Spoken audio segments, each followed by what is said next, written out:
Football মানচিত্রে এই দুই চিরপ্রতিদ্বন্দ্বী যখনই মুখোমুখি হয়, মাঠের পরিবেশ যেন রূপ নেয় এক অগ্নিগর্ভ রণক্ষেত্রে। একদিকে লাতিন ফুটবলের জাদু আর নান্দনিকতার প্রতীক আর্জেন্টিনা, আর অন্যদিকে ফুটবলের আদিজনক, গতি আর শক্তিতে ভরপুর পরাক্রমশালী ইংল্যান্ড। এটা শুধু মাঠের একটা সাধারণ সেমিফাইনাল ম্যাচ নয়, এটা দুই ফুটবল পরাশক্তির গৌরব, প্রতিশোধ এবং শ্রেষ্ঠত্বের এক মহা লড়াই।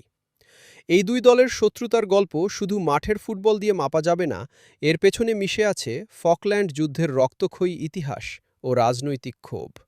১৯৮২ সালের সেই সংক্ষিপ্ত কিন্তু বিধ্বংসী যুদ্ধে ব্রিটেনের কাছে হেরে গিয়েছিল আর্জেন্টিনা, যেখানে প্রাণ হারায় শত শত আর্জেন্টাইন তরুণ। সেই ঐতিহাসিক আঘাত আজও আর্জেন্টিনার মানুষের মনে গভীর এক ক্ষত। আর তাই মাঠের লড়াইয়ে ইংরেজদের হারানোর মানে আর্জেন্টিনার কাছে এক অলিখিত জাতীয় প্রতিশোধের শামিল।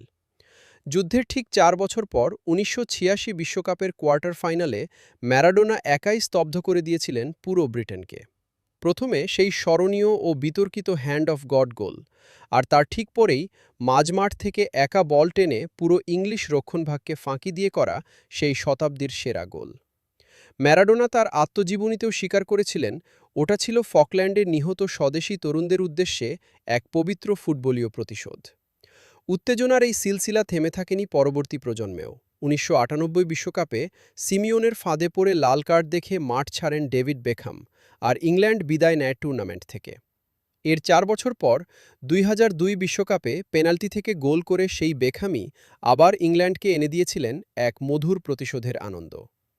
বছরের পর বছর ধরে চলে আসা সেই রাজনৈতিক আক্রোশ আর মাঠের চিরবৈরিতার সব ইতিহাস আজ এসে ঠেকেছে ২০২৬ বিশ্বকাপের এই মহা গুরুত্বপূর্ণ সেমিফাইনালে। এক আলবিসেলেস্টেদের জীবন-মরণ চেষ্টা, অন্যদিকে দীর্ঘদিনের ট্রফি খরা কাটাতে থ্রি লায়ন্সদের রাজত্ব ফিরিয়ে আনার তীব্র ক্ষুধা। ফুটবল রোমাঞ্চের চূড়ান্ত রং নিয়ে প্রস্তুত ময়দান। হাই ভোল্টেজের এই মহাযুদ্ধে শেষ হাসি কে হাসবে? ম্যারাডোনার উত্তরসূরিরা নাকি বেলিংহ্যাম কেইনদের ইংল্যান্ড? ভিডিওটি ভালো লাগলে সাবস্ক্রাইব করুন। গোল বক্স বিডি।